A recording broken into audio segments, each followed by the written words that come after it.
ஹல்லேலூயா. கர்த்தருடைய ஆசீர்வாதம் உங்களுக்கு பெருகுவதாக. இஸ்ரவேலின் ஜனமே என்றும் இடறிட வேண்டாம். யெகோவாவும் தெய்வமானார், ஏதும் பயம் வேண்டாம். யெகோவாவும் தெய்வமானார், ஏதும் பயம் வேண்டாம்.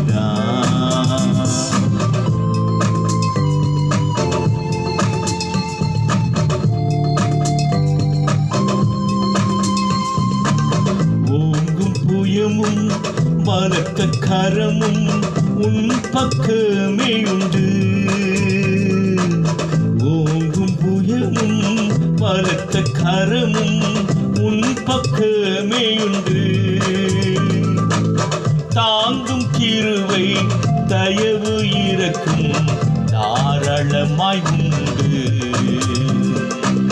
தாங்கும் கிருபை தயவு இரக்கும் தாராளமாய் உண்டு. இஸ்ரவேலின் ஜனமே என்றும் இடறிட வேண்டாம். யெகோவாவும் தெய்வமானார், ஏதும் பயம் வேண்டாம். யெகோவாவும் தெய்வமானார், ஏதும் பயம் வேண்டாம்.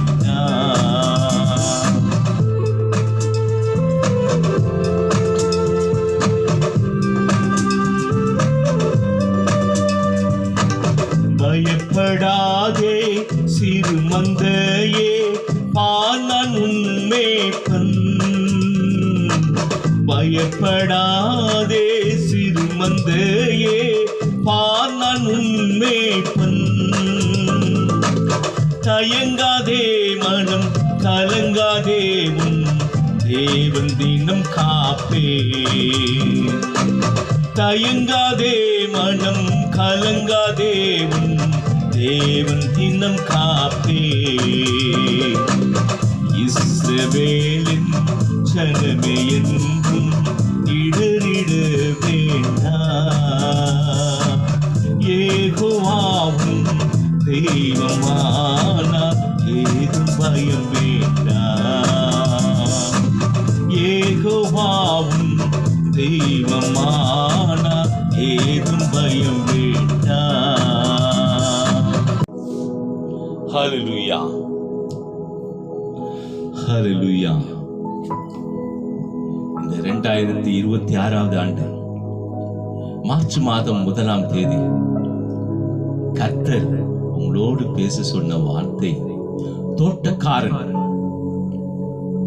அதற்கு ஆதாரமாக யோவான் 20வது அதிகாரம் 1வது வசனம். வாரத்தின் 1ஆம் நாள் காலை அதிக இருட்டோடு மகதலேனா மரியாள் கல்லறையின் இடத்திற்கு வந்து கல்லறை அடைத்திருந்த கல் எடுத்து போட்டிருக்கும் கண்டாள். முதலாவது இந்த வசனத்தை தியானிக்கும் பொழுது மகதலேனா மரியாள் அதிக இருட்டோடு கல்லறை இடத்திற்கு வந்தாள். இந்த வார்த்தை சிந்திக்கும் பொழுது மகதலேனா மரியாள் என்ற வார்த்தைக்கு மீரியம் என்ற பெயரில் இருந்து வந்ததுதான்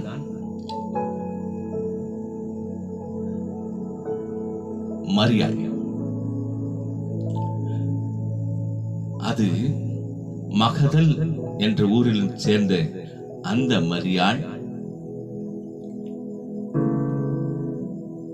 7 பிசாசுகளை கொண்டிருந்தவள். ரபுனி என்று சொல்லி இயேசுவின் கால்களை தழுவ முயன்றவள். மரியாள் என்றால் என்ன அர்த்தம் தெரியுமா? கண்ணீர், கசப்பு என்று பொருள். இந்த மகதலேனா மரியாள் இயேசுவை முதலில் தரிசித்தது மட்டுமில்லாமல் சீஷர்களுக்கும் அறிவித்தாள். சற்று யோசித்து பாருங்கள். இயேசு கிறிஸ்து உயிரோடு எழுந்தவுடன் தன்னை யூத கோத்திரத்து சிங்கமாய் தன்னை வெளிப்படுத்தியிருக்கலாம், தன்னை அடிக்கப்பட்ட ஆட்டுக்குட்டியாக வெளிப்படுத்தியிருக்கலாம், ராஜாதி ராஜாவாக வெளிப்படுத்தியிருக்கலாம். ஏன் மகதலேனா மரியாளுக்கு தோட்டக்காரனை போல வெளிப்படுத்தினார்? தயவு செய்து இந்த வார்த்தைகளை சற்று 1, 2, 3 வரை போட்டு பார்த்து இந்த வசனங்களை தியானிங்கள். கர்த்தர் பெரிய காரியங்கள் செய்வார். 11 சீஷர்களை சந்தித்து வெளிப்படுத்தியிருக்கலாம். ஆனால் உயிரோடு எழுந்தவுடன் ஒரு ஸ்திரீக்கு ஏன் வெளிப்படுத்தினார்? அதை எப்போதாவது யோசித்து பார்த்திருக்கிறீர்களா?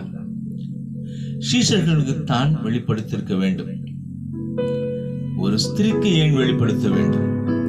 இந்த சிந்தனை உங்களை சிந்திக்க செய்யட்டும். எந்த வசதியும் இல்லாத காலத்தில் 2000 ஆண்டுகளுக்கு முன்பு எந்த அளவிற்கு இந்த மகதலேனா மரியாளுக்கு தைரியம் இருந்திருக்கும், மன வலிமை இருந்திருக்கும், விசுவாசம் இருந்திருக்கும். பாருங்கள், அதிகாலையில் அதிக இருட்டோடே கல்லறை இடத்திற்கு தனிமையாய் வந்து பார்த்து கல்லறையில் இயேசுவின் சடலம் அங்கு இல்லை என்று பார்த்தவுடனே அழுது புலம்புகிறாள். என்ன நடந்தது? யோவான் 20:15 சொல்லுகிறது. இயேசு அவளை பார்த்து, ஸ்திரீயே, ஏன் அழுகிறாய்? யாரை தேடுகிறாய் என்றார். அவள் அவரை தோட்டக்காரன் என்று எண்ணி என்று எழுதியிருக்கிறது. இயேசு கிறிஸ்து ஏன் தோட்டக்காரனாக வெளிப்படுத்தினார்? தன்னை பழைய ஏற்பாட்டு புத்தகத்தில் உள்ள 2:8 இப்படியா சொல்லுகிறது. தேவனாகிய கர்த்தர் கிழக்கே ஏதேன் என்னும் ஒரு தோட்டத்தை உண்டாக்கி அதை உண்டாக்கின மனுஷனை அதிலே வைத்தார். ஆங்கிலத்தில் நான் வாசித்து பார்த்தேன். Now the Lord God had planted the garden in the coast in Eden. Eden என்ற இடத்தில் தோட்டத்தை உண்டாக்கினார் என்று ஆங்கில வேதாகமம் சொல்லுகிறது. இதுதான் ஆதாரம். ஆதியாகமம் 2:10 தோட்டத்திற்கு தண்ணீர் பாயும்படி ஏதேனில் இருந்து ஒரு நதி ஓடி அங்கே இருந்து பிரிந்து 4 பெரிய ஆறுகள் ஆயிற்று. ஏதேன் தோட்டம் இல்லை, ஏதேனில் தான் தோட்டம் இருந்தது என்று இந்த வசனம் தெளிவுபடுத்துகிறது. இயேசு கிறிஸ்து இப்ப என்ன செய்தார் தெரியுமா? ஆதியாகமம் 2:15 தேவனாகிய கர்த்தர் மனுஷனை ஏதேன் தோட்டத்தில் அழைத்துக் கொண்டு வந்து அதை பண்படுத்தவும் காக்கவும் வைத்தார். ஆதாமுக்கு கொடுத்த வேலை என்ன? பண்படுத்த வேண்டும், பாதுகாக்க வேண்டும். இந்த வேலை செய்வதுதான் யாருடைய வேலை? ஆதாமுடைய வேலை, தோட்டக்காரனுடைய வேலை. முதல் ஆதாம் தோட்டக்காரன். ஆதாமுக்கும் ஏவாளுக்கும் ஆண்டவர் கட்டளையிட்டது தோட்டத்தில் உள்ள ஒரு மரத்தை குறிப்பிட்டு இந்த மரத்தின் கனியை புசிக்க கூடாது, சாப்பிட்டால் சாகவே சாவீர்கள் என்று ஆண்டவர் சொல்லி இருந்தார். ஏவாள் பிசாசுக்கு கீழ்ப்படிந்து பாவம் செய்திருந்தாள். ஆண்டவர் விலக்கி வைத்த பழத்தை புசிக்கிறாள். அதனால் அந்த தோட்டத்தில் மரணம் வந்தது. மரணம் 2 வகைப்படும். ஒன்று ஆவிக்குரிய மரணம், 2வது சரீர மரணம்.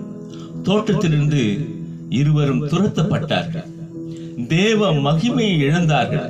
அதனால் எதிர்காலத்தை இழந்தார்கள். முதலாம் ஆதாம் தோட்டக்காரன். ஆதாமுக்கு கொடுக்கப்பட்ட பொறுப்புள்ள வேலையை செய்யாமல் அவனுக்கு கொடுக்கப்பட்ட வேலையிலிருந்து தவறிவிட்டான். ஆதியாகமம் 3:1 யோவான் 19:41 இணைத்து படித்தால் இதை புரியும். யோவான் 19ஆம் அதிகாரம் 41வது வசனத்தை நான் வாசிக்கிறேன். அவர் சிலுவையில் அறையப்பட்ட இடத்தில் ஒரு தோட்டமும் அந்த தோட்டத்தில் ஒரு காலும் ஒருவனும் வைக்கப்பட்டிராத ஒரு புதிய கல்லறையும் இருந்தது. அந்த கல்லறையை ஒரு தோட்டத்தில் இருந்து அந்த தோட்டத்தில் இயேசுவை அடக்கம் செய்தார்கள். யோவான் 20வது அதிகாரம் 1 வசனம். வாரத்தின் முதலாம் நாள் காலையில் அதிக இருட்டோதே மகதலேனா மரியாள் கல்லறையின் இடத்திற்கு வந்து கல்லறை அடைத்திருந்த கல் எடுத்து போட்டிருக்க கண்டாள். மகதலேனா மரியாள் எந்த கல்லறைக்கு வந்தாள்? தோட்டத்தில் இருக்கிற கல்லறையிடத்திற்கு வந்தாள். எதற்கு? இயேசுவின் சடலத்தை பார்க்க. ஆனால் சடலம் அங்கே இல்லை. உடனே அழுது துவங்குகிறாள். நடந்தது என்ன? இயேசு வந்து அழுகிறார். எதற்காக அழுகிறாய்? யாரை தேடுகிறாய் என்று பேச்சு கொடுக்கிறார். மகதலேனா மரியாள், தோட்டக்காரரே, இந்த இடத்தில் இயேசுவை அடக்கம் செய்தோம், இப்ப காணவில்லை என்று பேசுகிறார்.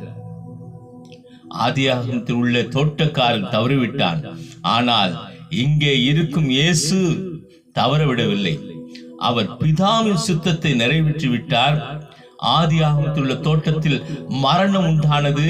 2ஆம் ஆதாமாகிய இயேசுவோ அடக்கம் பண்ணப்பட்ட தோட்டத்தில் ஜீவன் உண்டானது. உயிரோடு எழுந்தார். ஆதியாகமத்தில் நம்பிக்கை இழந்தார்கள். புதிய ஏற்பாட்டிலோ மனிதர் நம்பிக்கையை மீண்டும் பெற்றுக் கொண்டார்கள். 1ஆம் ஆதம் பாவம் செய்தபடினால் தேவ மகிமை இழந்தான். 2ஆம் ஆதாமாகிய இயேசு அந்த தோட்டத்தில் உயிரோடு எழுந்தார். நாம் இழந்த தேவ மகிமை பெற்றுக் கொண்டோம். ஹல்லேலூயா. இயேசு கிறிஸ்து நமக்காக தோட்டக்காரனாக மாற காரணம் என்ன? 1ஆம் ஆதம் தவறிவிட்ட எல்லா ஆசீர்வாதங்களும் நமக்கு மறுபடியும் பெற்றுத் தருவதற்காகவே மகிமையின் தேவன் ஒரு தோட்டக்காரனாக வந்து சகல நன்மையான ஈவுகளையும் திரும்ப கொடுத்தார். ஆண்டவராக இயேசு கிறிஸ்து ஒரு தோட்டக்காரனாக வந்தார் என்றால் சீஷருக்கு வெளிப்படுத்தாமல் ஏன் மரியாளுக்கு வெளிப்படுத்தினார்? யோவான் 20ஆம் அதிகாரம் 15வது வசனத்தை வாசிக்கிறேன். இயேசு அவளை பார்த்து, ஸ்திரீயே, ஏன் அழுகிறார்? யாரை தேடுகிறாய் என்றார். அவள் அவரை தோட்டக்காரன் என்று எண்ணி இந்த வசனத்தை ஸ்திரீயே என்று பயன்படுத்த காரணம் என்ன?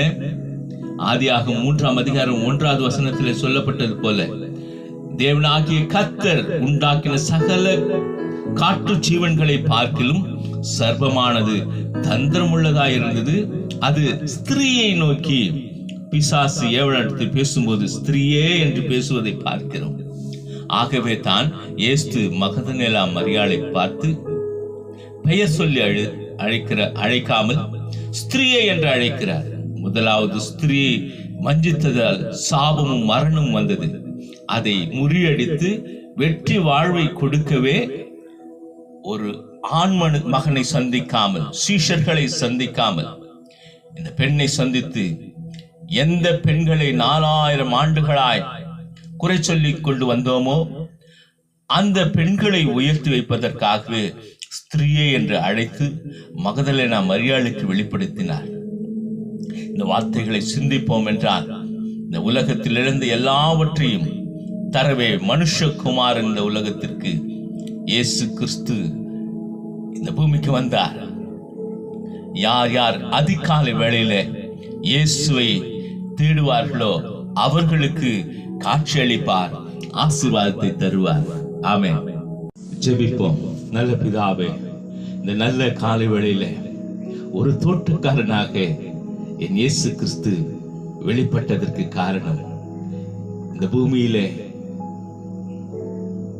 அதிக பாசத்தை உடையவர்கள் பெண்கள், நேசிக்கிறவர்கள் பெண்கள்.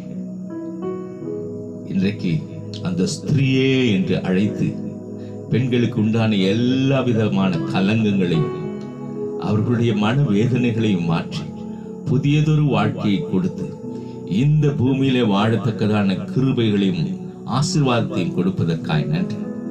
இந்த மாதத்தினுடைய தேவைகள் எல்லாம் சந்திக்கப்படட்டும், வியாதியிலிருந்து சுகமாகட்டும் தகப்பனே, பிசாசின் கட்டுகளில் விடுதலையாகட்டும்.